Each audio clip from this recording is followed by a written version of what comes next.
सभी विद्यार्थियों को आज के दिन की मंगल कामनाएं। आपका दिन शुभ हो, मंगलमय हो। विद्यार्थी को मेहनती होना चाहिए। किसी कार्य को समझने के लिए चेष्टा होनी चाहिए।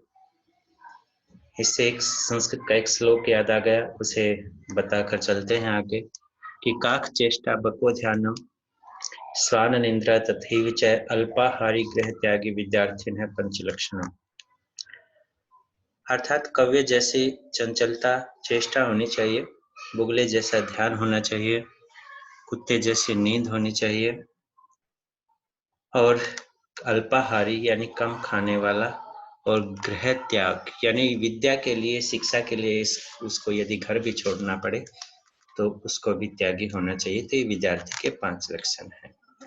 तो विद्यार्थी को ऐसा होना चाहिए। चलो हम अपने विषय पर आते हैं। हम पढ़ रहे हैं संवदिया। हमने पढ़ा था कि संवदिया क्या होता है। संवाद पहुंचाने वाला, संदेश वाहक जिसे बोलते हैं वो होता है। तो हमने पढ़ा था एक बड़ी हवेली के बारे में, बड़ी बहुरिया के बारे में, कि वो हवेली में अकेली है और संवदिया को संदेश पहुंचाने के लिए बुलावा भेजा गया है। संवदिया इसलिए आश्चर्यचकित था क्योंकि अब जो है डाक आदि खुल गए थे, चिट्ठी पत्री का जमाना था। तो अब उसकी बुलाहट क्यों हुई। तो हवेली पहुंचता है और पता लगाता है या अंदाजा लगाता है कि कैसा संदेश ले जाना है। तो हवेली का शांत वातावरण देखकर उसने सोचा कि कोई गुप्त समाचार ले जाना है। तो बड़ी बहुरिया अकेली बैठी थी। वहीं एक मोदियाइन का चर्चा इसमें किया गया है कि जिससे उधार लिया है बड़ी बहुरिया ने, उस विषय की चर्चा की गई है। तो मोदियाइन बैठी बैठी बड़ी बहुरिया को कुछ न कुछ कह रही थी, बार बार टोक रही थी कि उधार लेने में बड़ा मजा आता है लेकिन उधार देते वक्त जो है सब मुकर जाते हैं। तो संवदिया यानी हरगोविंद को ये अच्छा नहीं लगा, तो उसने काबली वाला के नाम से उसको चिड़चिड़ाया, क्योंकि काबली वाला बुढ़िया के यहाँ अपने वस्त्र जो है, कपड़े लेकर आता था, उनको बेचता था गाँव में। तो काफी उधार चढ़ाकर जो है वो चला जाता था और उधार लेते वक्त उसका व्यवहार दूसरा होता था। तो गांव में एक स्वांग भी काबली वाला नाम से रचा गया था। तो उसमें एक वर्णन आया है कि क्या हमरा काबुल जाएगा। तो बुढ़िया के बारे में ऐसा वर्णन था पाठ के अंतर्गत, जिसे वो बुढ़िया चिढ़ गई थी। तो ये सब आया था। अब बड़ी बहुरिया को संदेश पहुंचाना था संवदिया के माध्यम से। तो संदेश कैसा था, हम सब ने सुना था कि किस प्रकार देव देवरानियां अगहन के धान के समय जो है आ जाते थे और बहुत सारा कर्ज जो है बुढ़िया पर चढ़ाकर चले जाते थे, और आम की फसल के समय भी आ जाते थे और मन दो मन जो है कच्चे पक्के आम जो है वो ले जाते थे। वो बेचारी अकेली रहती थी तो अपनी माँ के पास जो है अपना संदेश पहुंचाना चाहती थी। उसका संदेश यही था कि मैं भाई भाभीियों की नौकरी कर लूंगी, एक कोने में पड़ी रहूंगी रूखा सूखा खाकर, ये सब वर्णन आया था। संवदिया क्या होता है ये भी आया था। तो हमने जो है पढ़ा था लास्ट में पैराग्राफ, एक संदेशवाहक होता है। क्या होता है संवदिया। तो संवदिया भगवान के घर से बनकर ही आता है, क्योंकि संवदिया को क्या करना पड़ता है, प्रत्येक शब्द याद रखना पड़ता है। जैसे सुर और स्वर में संवाद सुनाया गया है, ठीक उसी ढंग से उसको सुनाना पड़ता है। गांव वालों की संवदिया के प्रति क्या धारणा है, ये प्रश्न बनता है। संवदिया के प्रति धारणा है कि वह निठल्ला होता है, कामचोर होता है, पेटू आदमी ही संवदिया का काम करता है, जिसके न आगे नाथ न पीछे पगा, अर्थात किसी प्रकार का कोई रोक टोक नहीं होती है। जरा सी मीठी वाणी सुनता है औरतों की और नशे में आ जाता है। तो ऐसे मर्द को भला मर्द कहेंगे। गांव वालों की धारणा जो है संवदिया के प्रति ये थी। लेकिन गांव में ऐसा कोई घर नहीं था जिसके संवाद को या जिस घर की बहू बेटी का संवाद जो हरगोविंद ने नहीं पहुंचाया हो। लेकिन ऐसा संवाद जो पहली बार ले जा रहा था। तो हमने पढ़ा था कि हरगोविंद गाड़ी में सवार हो गया था और पुराने दिन जो पहले संवाद लेकर जाता था, तो वो सारे दिन उसको याद आने लगे थे और एक करुण रुदन गीत की बोली सी कड़ी उसके फिर से कानों में गूंजने लगी थी। तो एक गीत था जो गाड़ी में रेलगाड़ी में बैठे थे, वो याद आ रहा था, पुराने समय का पैया पढ़ूं दाढ़ी धरूं, हमारा संवाद ले जारो रे समधिया या अर्थात ये एक समधिया के लिए एक सूचना पहुंचाने के लिए एक गीत था, पुराना लोकगीत है, तो उसकी दो लाइनें थी। अब रेलगाड़ी में बैठने के बाद भी समधिया हर गोविंद के मन में बड़ी बहुरिया की एक एक बात कांटे की तरह चुभ रही थी। वो बातें क्या थी कि किसके भरोसे यहाँ रहूंगी, नौकर था वो भी भाग गया, खूंटे से बंधी हुई गाय प्यासी ही कर रही है अर्थात पुकार रही है, मैं किसके लिए इतना दुख झेलूं, आदि आदि बातें जो है हरगोविंद समधिया को याद आ रही थी। तो हरगोविंद ने अपनी इस उदासी को दूर करने के लिए एक पास में बैठे हुए यात्री से पूछ लिया, वैसे ही कि क्यों भाई साहब, थाना बिहंगपुर में डाक गाड़ी रुकती है या नहीं, यानी वैसे ही पूछा था। चिड़चिड़े स्वभाव का था, तो उसने कुड़ कर चिढ़कर कहा कि थाना बिहंगपुर में सभी गाड़ियां रुकती हैं। चिड़चिड़े स्वभाव के कारण उसने ऐसा कहा। तो हरगोविंद ने अंदाजा लगा लिया, भांप लिया कि यह आदमी चिड़चिड़े स्वभाव का है, इससे कोई बातचीत करना का फायदा नहीं है, जमेगा नहीं। वह फिर बड़ी बहुरिया के संवाद को मन ही मन दोहराने लगा, अर्थात वही बातें, क्योंकि समधिया का अभिप्राय यही होता है कि संवाद को जिस लय ताल में सुनाया गया उसको वैसे ही सुनाना होता है और प्रत्येक शब्द वैसे के वैसे बोलना होता है। लेकिन संवाद सुनाते समय वह अपने कलेजे को कैसे संभाल सकेगा, उसके सामने यही प्रश्न था। बड़ी बहुरिया संवाद करते समय जहां जहां रोई है वहां वह भी रोएगा, क्या वो वैसे ही रोएगा जैसे बड़ी बहुरिया रोई? तो ये सब जो है प्रश्न उसके मन में उठ रहे थे कि क्या करेगा। कटिहार जंक्शन पर पहुंचकर उसने देखा कि 15-20 साल में अर्थात 15-20 वर्षों में बहुत कुछ बदल गया था। अब स्टेशन पर उतरने के बाद किसी से जगह के बारे में, कहाँ जाना है, कौन सा स्टेशन है, तो पूछने की जरूरत नहीं है। गाड़ी पहुंचते ही तुरंत भोंपे से यानी स्पीकर से, जो बड़े बड़े स्पीकर लगे होते हैं, उससे आवाज अपने आप निकलने लगी कि थाना बिहंगपुर, खगड़िया और बरौनी जगह के नाम है गांव के, जाने वाले यात्री 3 नंबर प्लेटफॉर्म पर चले जाएं, गाड़ी लगी अर्थात गाड़ी खड़ी है। हरगोविंद बहुत खुश हुआ। कटिहार पहुंचने के बाद ही मालूम होता है कि सचमुच सुराज हुआ, यानी सुराज का मतलब स्वराज, यानी स्वर्ग जैसा राज, अच्छा राज।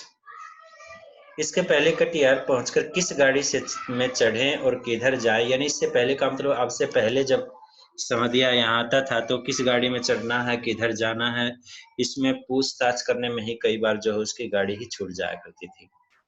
लेकिन अब जो है भोपे से आवाज आती है कि किस प्लेटफार्म पर कौन सी गाड़ी खड़ी है, तो कोई मुश्किल नहीं होती है, तो ये बताने का प्रयास यहाँ किया है। गाड़ी बदलने के लिए फिर बड़ी बहुरिया का करुण मुखड़ा उसकी आंखों के सामने, यानी जब वो गाड़ी बदल ली और दूसरी गाड़ी में बैठ गया तो उसके सामने फिर वही रोता हुआ चेहरा उसकी आंखों के सामने उभर कर आया। हरगोविंद भाई, यानी जैसा बड़ी बहुरिया ने उसके सामने कहा वही बातें यहाँ हैं कि माँ से कहना भगवान ने आंखें फेर ली हैं, अर्थात भगवान ही हमसे उदास हो गए हैं, रूठ गए हैं, लेकिन मेरी माँ तो है, किस लिए, किसके लिए, यानी मैं किस लिए जीऊं और किसके लिए जीऊं, मैं बथुआ साग खाकर कब तक जीऊं, अर्थात मैं इस प्रकार के घास फूस खाकर कब तक अपना जीवन व्यतीत करूं।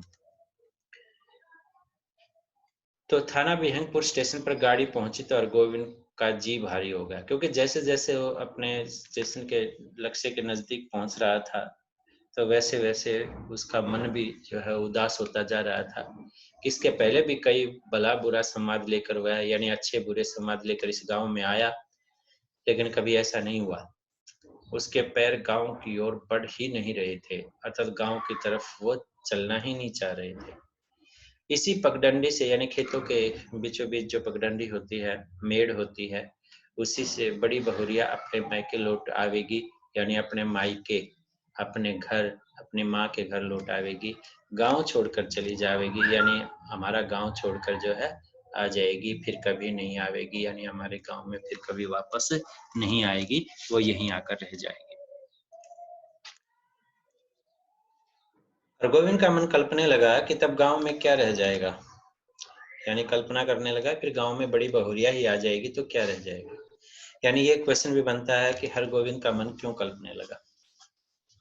यदि बड़ी बहुरिया जो गांव की लक्ष्मी है, यदि वही गांव छोड़कर आ जाएगी तो फिर गांव में रह क्या जाएगा। किस मुंह से ऐसा संवाद सुनाएगा, यानी ऐसा संवाद किस मुंह से बड़ी बहुरिया की माँ को सुनाएगा। कैसे कहेगा कि बड़ी बहुरिया बथुआ साग खाकर गुजारा कर रही है, अर्थात इतनी तकलीफ में है।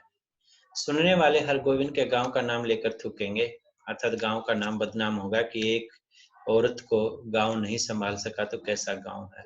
जहां लक्ष्मी जैसी बहुरिया दुख भोग रही है, अर्थात ऐसे गांव पर सब जो है थूकेंगे, अपमानित करेंगे ऐसे गांव को। अनिच्छा पूर्वक न चाहते हुए भी हरगोविंद ने गांव में प्रवेश किया। हरगोविंद को देखते ही गांव के लोगों ने पहचान लिया। क्यों पहचान लिया? क्योंकि पहले भी संवाद लेकर कई बार इस गांव में आया। तो जलालगढ़ गांव का समधिया आया है, न जाने क्या संवाद लेकर आया है। सभी कह रहे थे कि जलालगढ़ का जो समधिया है वो आया, पता नहीं कौन सा संवाद लेके आया है। ये सब जो है गांव में सभी जानते हैं उसको, इसलिए ये सब बातें थी। गांव में घुसते ही कोई भी बाहर का आता तो राम राम जो है वो शुरू हो जाती है। राम राम भाई, कहो कुशल समाचार, ठीक है ना, यानी सब कुशल मंगल है। राम राम भैया जी, भगवान के दया से आनंदी है, अर्थात सब कुछ खुश है, प्रसन्न है। आनंद ही आनंद है, आनंदी शब्द का प्रयोग किया गया है। उधर पानी बूंदी पड़ा है, यानी कुछ बारिश वारिश हुई है।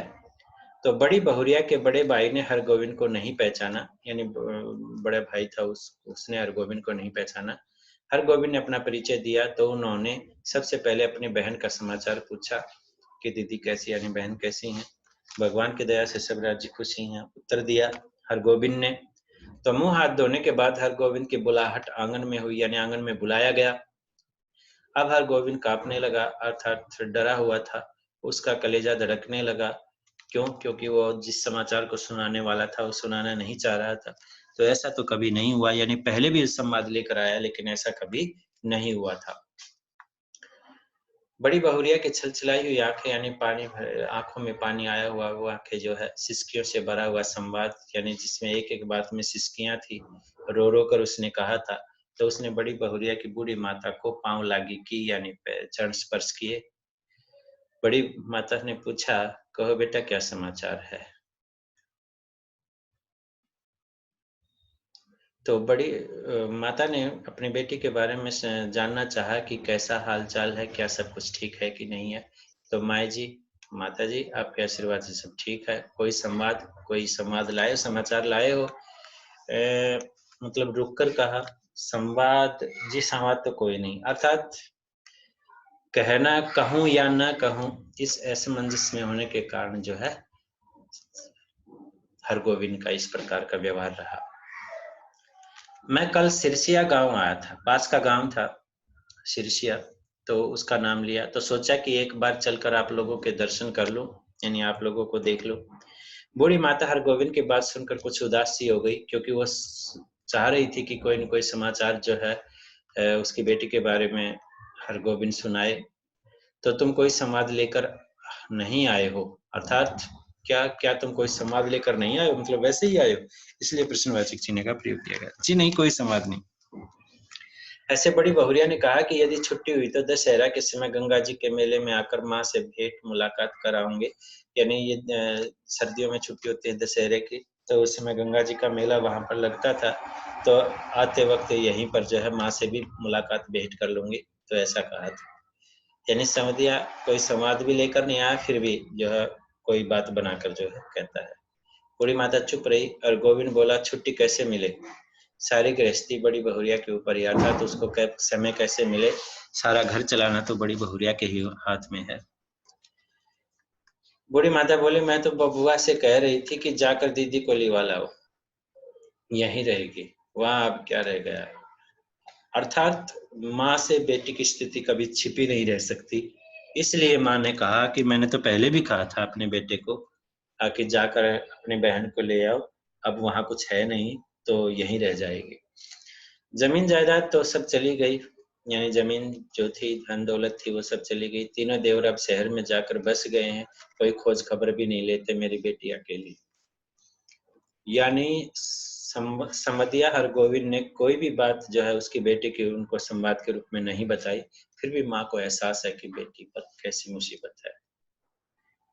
ये होता है एक माँ का दिल। नहीं माई जी, माता जी, जमीन जायदाद अभी भी कुछ कम नहीं है, अर्थात काफी कुछ है। फिर भी उसने ये सब जताने का प्रयास किया है कि बड़ी बहुरिया जो है ठीक है, कुशल मंगल है, खुश है, जो है वही बहुत है। टूट भी गई है तो आखिर अब बड़ी हवेली ही है, अर्थात कुछ टूटी फूटी है तो वो बड़ी हवेली ही टूटी है, स्वांग नहीं है, अर्थात कोई नाटक नहीं है। ये यह बात ठीक है, यानी कोई दिखावा नहीं है। स्वांग का अर्थ वैसे नाटक या दिखावा होता है। मगर बड़ी बहुरिया का तो सारा गांव ही परिवार है, अर्थात ये दर्शाने का प्रयास करता है कि पूरा गांव जो है बड़ी बहुरिया की देखरेख करता है। हमारे गांव की लक्ष्मी है ही है बड़ी बहुरिया, या लक्ष्मी का शोभा होता है, तो हमारे गांव की शोभा है बड़ी बहुरिया। गांव की लक्ष्मी यानी गांव की शोभा ही गांव को छोड़कर शहर कैसे जाएगी, यानी शहर कैसे जाएगी। यो देवर लोग हर बार आकर ले जाने की जिद करते हैं, यानी यहाँ पर देवर देवरानियों की भी बुराई यहाँ पर हरगोविंद ने नहीं की। ये कुशल समधिया के जो गुण हैं वो सारे इसमें दिखाई दे रहे थे। बूढ़ी माता ने अपने हाथ हर गोविंद को जलपान लाकर दिया, यानी पानी वानी। पहले थोड़ा जलपान कर लो बबुआ। ये बबुआ बेटे के लिए शब्द प्रयोग किया जाता है, ग्रामीण शब्द है। जलपान करते समय हरगोविंद को लगा कि बड़ी बहुरिया दालान पर बैठी उसकी राह देख रही है। अर्थात जैसे ही जलपान कर रहा था, कुछ खाना पीना था, तो बड़ी बहुरिया दहली पर बैठकर उसकी ही राह देख रही होगी, और अभी कुछ खाया पिया नहीं होगा, भूखी प्यासी होगी। तो रात में भोजन करते समय भी बड़ी बहुरिया मानो सामने आकर बैठ गई, यानी जब रात शाम का समय, खाने का समय हुआ, तो जैसे ही हरगोविंद ने खाना खाना प्रारंभ किया तो बड़ी बहुरिया के जैसे उसके सामने आकर बैठ गई। क्योंकि अभी तक उसने बड़ी बहुरिया का जो संवाद है वो नहीं सुना पाया था, इसलिए बार बार उसको बड़ी बहुरिया की याद आ रही थी। कर्ज उधार अब कोई देते नहीं है, अर्थात कोई भी कर्ज के जो है कर्जा और उधार नहीं देता है। एक पेट तो कुत्ता भी पालता है, ये शब्द जो है बड़ी बहुरिया ने कहे थे, वही शब्द उसको फिर ध्यान में आने लगे कि एक पेट तो कुत्ता भी पालता है, कुत्ता भी एक एक रोटी कहीं कहीं लेके अपना पेट भर लेता है, लेकिन मैं, माँ से कहना, अर्थात लेकिन मैं कैसे जीऊं, माँ से सब बताना। हरगोविंद की थाली की ओर देखा, दाल भात 3 किस्म की भाजी, यानी हरगोविंद ने जब थाली की ओर तरफ देखा तो उसमें दाल चावल 3-3 किस्म के जो है भाजी आदि, घी पापड़ यानी सब्जी आदि, अचार सब थे, यानी बड़ी अच्छी खातिरदारी थी। बड़ी बहुरिया बथुआ साग खाकर उबाल कर खा रही होगी, और उसको ध्यान आया कि बड़ी बहुरिया तो जो है केवल बथुआ साग ही उबाल कर खा रही होगी, अर्थात उसके पास इस प्रकार की भोजन की व्यवस्था नहीं होगी, अर्थात उसकी गरीबी उसको तुरंत याद आने लगती है। बूढ़ी माता ने कहा, क्यों बबुआ, खाते क्यों नहीं? माई जी, पेट भर जलपान जो कर लिया, अर्थात जलपान ही, नाश्ता ही पेट भर कर लिया, तो खाने की जरूरत ही क्या रह गई। जबकि वो क्या विचार कर रहा है, बड़ी बहुरिया के बारे में ही अभी तक सोच रहा था। हरगोविंद ने कुछ नहीं खाया, खाया नहीं गया। वैसे हरगोविंद ने कुछ नहीं खाया, क्यों नहीं खाया? क्योंकि उससे खाया नहीं गया, क्योंकि बड़ी बहुरिया का एक एक संवाद उसको बार बार याद आ रहा था, तो इसलिए उससे भोजन किया ही नहीं जा रहा था। वैसे संवदिया क्या होता है कि संवदिया डट कर खाता है, अर्थात पेट भर के खूब खाता है, और अफर कर सोता है, अर्थात पेट भर के अफर के सोना, यानी बहुत अधिक खाकर सोना, निश्चिंत होकर सोना। किंतु हरगोविंद को नींद नहीं आ रही। यह उसने क्या किया? क्यों नहीं नींद आ रही? क्योंकि उसने जो काम आया था वो काम अभी तक नहीं किया, इसलिए उसके मन में ये प्रश्न उठ रहा है कि यह उसने क्या किया, क्या कर दिया, अर्थात कितनी बड़ी गलती कर दी। वह किस लिए आया था, किस काम के लिए आया था, और जब माँ ने पूछा तो उसने झूठ क्यों बोला। तो ये सब विचार जो हो कर रहा था, इसलिए उसको नींद नहीं आ रही थी, क्योंकि समधिया के बिल्कुल विपरीत जो है उसके अंदर वो गुण आ गए थे। जो जबकि समधिया होता है वो किसी प्रकार की चिंता नहीं करता है, खूब खाता पीता है और सोता है, क्योंकि वही उसकी जो है मेहनताना होता है, वो कोई पैसे नहीं लेता था। तो सोच रहा था कि सुबह उठते हुए बूढ़ी माता को बड़ी बहुरिया का सारा संवाद, जो सही संवाद है, जो समाचार है, वो सुना देगा और अक्षर अक्षर, एक एक बात, एक एक शब्द शब्द जो है माँ जी को बताएगा कि आपकी इकलौती बेटी बहुत कष्ट में है, आज ही किसी को भेजकर बुलवा लीजिए। ये सब बातें जो वो करेगा,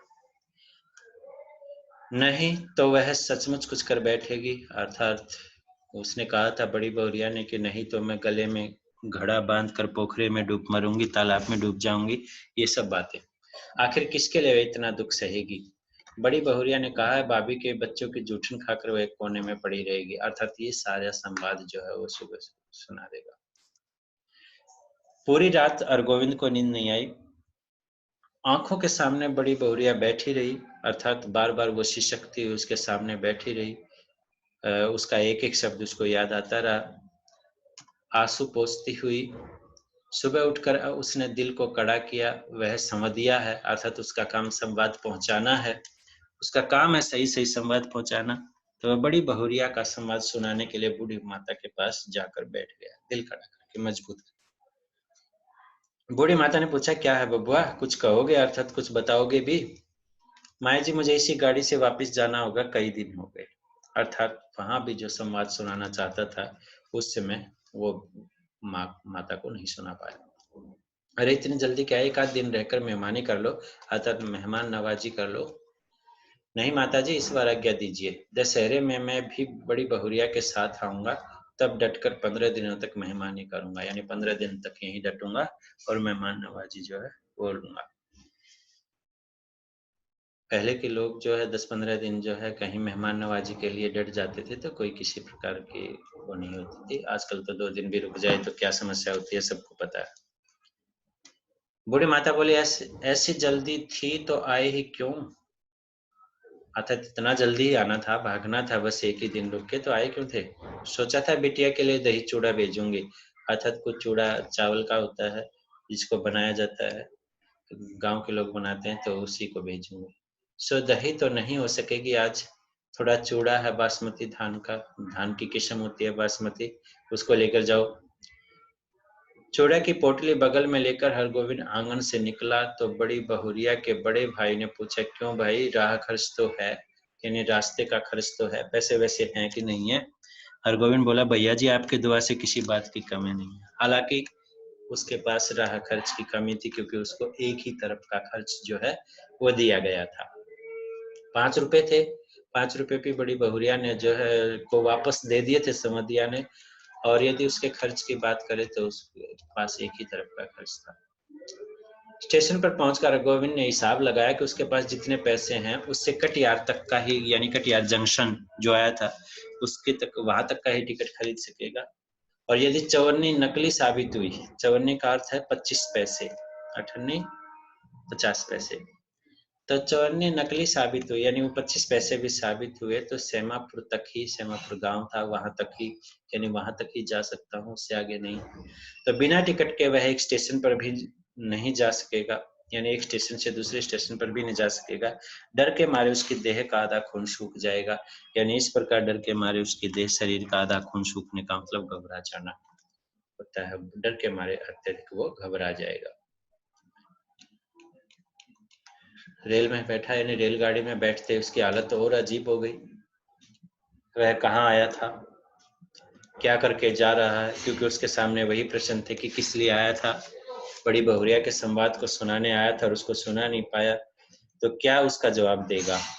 यदि गाड़ी में निर्गुण गाने वाला सूरदास नहीं आता, सूरदास के भजन गा रहा था निर्गुण, यानी कहने का मतलब जो भगवान के गुणों को न देखकर जो भक्त होते हैं, केवल भजन ही गाते हैं, ऐसे लोग जो है वो एक कोई सूरदास अंधा जो है वहां पर आया, तो न जाने उसकी क्या हालत होती। सूरदास के गीतों को सुनकर उसका जी स्थिर हुआ, यानी थोड़ा सा दिल जो है वो ठहरा।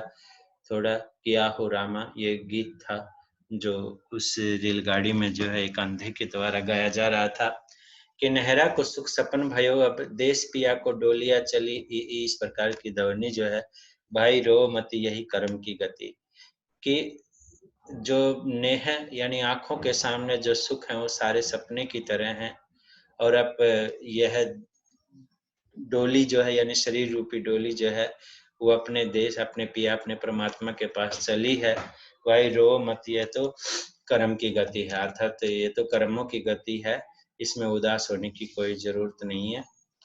ये सब जो है लाइनें उस गीत की थी। सूरदास चला गया, यदि वो अंधा वहां से चला तो गया, लेकिन उसके मन में बैठी हुई बड़ी बहुरिया फिर रोने लगी। यानी फिर वही संवाद जो है बड़ी बहुरिया के उसके मन के सामने या उसके आंखों के सामने आने लगे कि किसके लिए इतना दुख सहूं। 5 बजे भोर में वह कटिहार स्टेशन पर पहुंच गया, यानी भोर का मतलब सुबह का समय, सूर्योदय का समय। भोपे से आया था, स्पीकर से आवाज आ रही थी कि बैलगाड़ी कुसियार और जलालगढ़ जाने वाले यात्री 1 नंबर प्लेटफॉर्म पर चले जाए। बैलगाड़ी जगह का नाम है, कुसियार और जलालगढ़। जलालगढ़ का था वो संवादिया। हर गोविंद को जलालगढ़ जाना है, किंतु वह 1 नंबर प्लेटफॉर्म पर कैसे जाएगा? क्यों? क्योंकि उसके पास तो कटिहार तक का ही टिकट है, यानी इतने ही पैसे थे कि वो कटिहार तक का ही टिकट ले सका। जलालगढ़ 20 कोस, यानी वहां से लगभग 20 कोस का मतलब 40 किलोमीटर के आसपास, 1 कोस में 2 किलोमीटर होते हैं। तो बड़ी बहुरिया राह देख रही होगी। 20 कोस की मंजिल भी कोई दूर की मंजिल है, अर्थात उसके सामने प्रश्न आया कि 20 कोस क्या कोई बड़ी ज्यादा दूर है? वह पैदल ही जाएगा, उसने पैदल ही जाने का निश्चय कर लिया। हर गोविंद महावीर विक्रम बजरंगी यानी हनुमान का नाम लेकर पैदल चल पड़ा। 10 कोस तक वह मानो बाई के झोंके पर रहा, यानी हवा के झोंके की तरह तेज तेज चलता रहा। कस्बा शहर पहुंचकर उसने पेट भर, यानी रास्ते में जो कुछ शहर आए, कोई छोटे मोटे कस्बे आए यानी बस्तियां आई, तो उसमें पेट भर पानी पिया। पोटली में नाक लगाकर उसने सूंघा, आह बासमती धान का चूड़ा है, तो माँ की सौगात बेटी के लिए है, यानी माँ ने अपनी भेंट जो है बेटी के लिए दी है। नहीं वह इसे एक मुट्ठी भी नहीं खा सकेगा, नहीं इसमें से वो एक मुट्ठी भी नहीं लेगा, क्योंकि एक माँ की भेंट जो है बेटी के लिए है, सौगात का अर्थ भेंट होता है। किंतु वह क्या जवाब देगा बड़ी बहुरिया को? यानी फिर उसके मन में वही प्रश्न चलते चलते कि बड़ी बहुरिया को जवाब क्या देगा, कि क्या सुना कर आया, माँ ने क्या उत्तर दिया, ये सब। उसके पैर लड़खड़ाए। ओहो, अभी वह कुछ नहीं सोचेगा। पैर लड़खड़ाए का अर्थात अचानक गिरने को हुआ।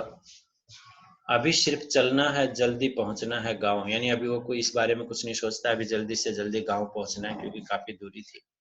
बड़ी बहुरिया की डबडबाई हुई आंखें, यानी जिन आंखों में पानी भरा हो, उसको गांव की ओर खींच रही थी।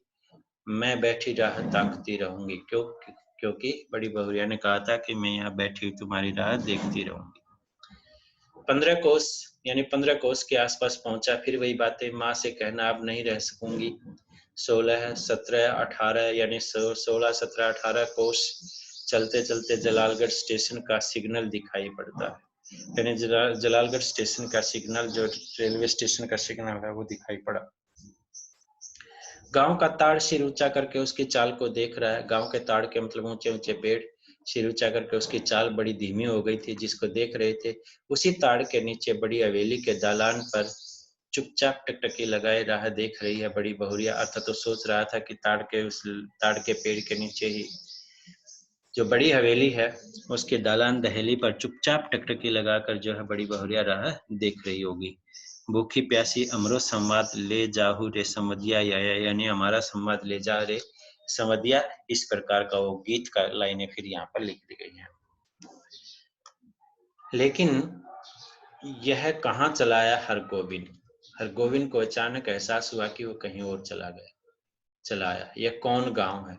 यानी वो अपनी शुद्ध बुद्ध खो चुका है, क्योंकि 20 कोस दूर से पैदल चल के आया और नजदीक पहुंचा है अभी गांव के। पहली सांझ में ही अमावस्या का अंधकार, यानी उसकी आंखों के आगे अंधेरा जो है वो छाने लगा, क्योंकि उसने खाया पिया भी नहीं था, अभी रास्ते में कुछ केवल पानी ही पिया था। किस राह से वह किधर जा रहा है उसको कुछ पता नहीं है। नदी है, कहाँ से आ गई नदी? अर्थात जिस नदी को उसने बार बार गांव की नदी को देखा, फिर भी उस पर प्रश्न है कि ये नदी कहाँ से आ गई? नदी नहीं, खेत है। यानी अचानक ध्यान आता है तो नदी नहीं, ये खेत है, ये झोपड़े हैं या हाथियों का झुंड। अर्थात उसका सिर चकरा रहा था। और ताड़ का पेड़ किधर गया, यानी एक लंबा पेड़ था, वो कहाँ गया? वह राह भूल कर न जाने कहाँ भटक गया। इस गांव में आदमी नहीं रहते क्या? अर्थात उसको सब कुछ जो है इस प्रकार दिखाई देने लगा जैसे यहाँ कुछ नहीं है। कहीं कोई रोशनी नहीं, यानी कोई दिया बाती नहीं जल रही। किससे पूछूं, कोई आदमी नहीं दिखाई दे रहा। कहाँ है वह रोशनी या आंखें? वह खड़ा है या चल रहा है, यानी हरगोविंद को कुछ नहीं पता।